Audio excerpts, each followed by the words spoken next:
Hi there.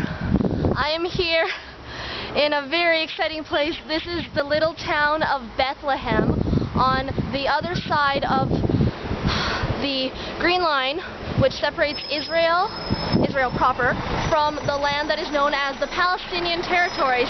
In this case, I'm in the West Bank, which is a large area to the west of Israel proper. So this little town of Bethlehem, not too far from Jerusalem actually, but separated by the Green Line. I just came over from downtown, I guess if you could call it downtown, Bethlehem, which is way over there. You've got, Nativity and Manger Square, and of course also the Mosque of Omar. So it's a very popular area, very popular for a lot of pilgrims, especially Christian pilgrims, to travel to Bethlehem, which is known as the birthplace of Jesus Christ, where the Virgin Mary supposedly gave birth to him in a stable. The manger has now had a large church built over it known as the Church of the Nativity.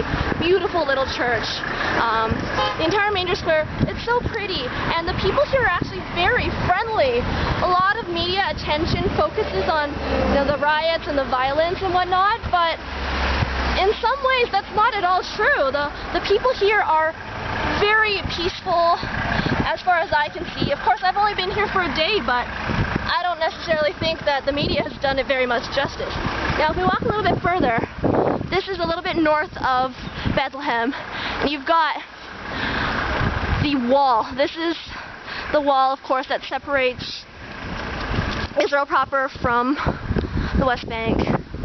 You've got graffiti all the way down. A lot of graffiti that actually is reminiscent of the Berlin Wall.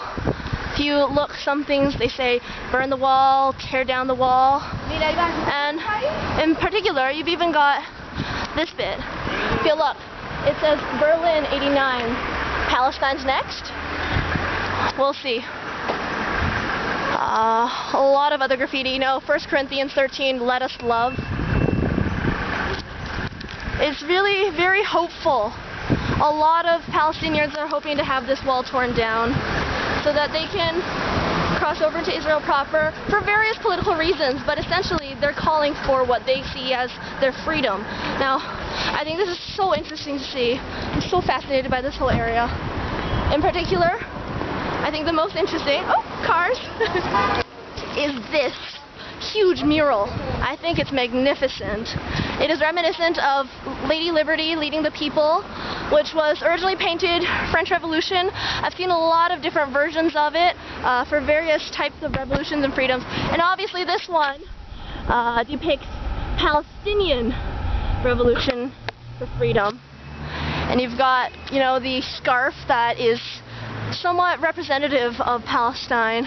And instead of a musket, you've got a different kind of a gun. And there's the great big Palestinian flag. And in reverse, whatever. I haven't quite figured out why it's a mirror image, but this entire section is so interesting to see. I'm so glad I was given the opportunity to come across into the West Bank.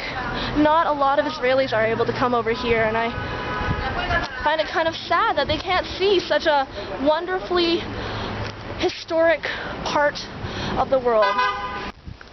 We just came up that hill. The wall clearly continues on for a long time. You've got a lot more graffiti coming this way. Hate cannot drive out hate. And I quite like this. The Palestinian spirit is stronger than any wall. The graffiti is just so interesting. There's just so much to see.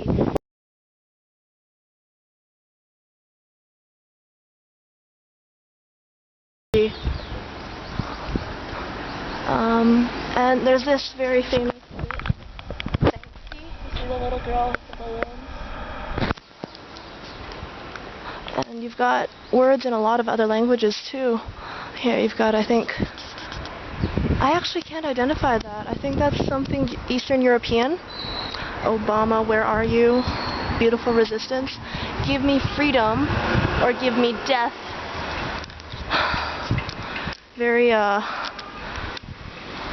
Very sad sounding words, but that's what it is, eh? And I believe it continues over that way as well. Okay, So I'm heading off to the Solomon Pool now, which of course houses an Ottoman castle. And I think that's going to be really interesting to see. Hi, quick shot of the historic Solomon Pools. Let me show you perhaps with a better angle. These are the pools from the days of King Solomon. They were used as a reservoir for collecting water. After all, in the hot summers, where else are people going to get water? Of course, thousands of years ago. When it rained, they'd collect water in here, and then they'd be able to drink from it in the summers. Sadly, this sign says the water is contaminated, so I can't drink it even though I'm pretty thirsty in this hot sun. Oh well. Look at this brilliant Judean desert. You've got this one single little building over there. It just continues. There are rocks all around. There's one road. It's a desert, yeah, and it seems desolate, but it's a really beautiful sight. I hope you enjoyed seeing this bit of the wall. See you.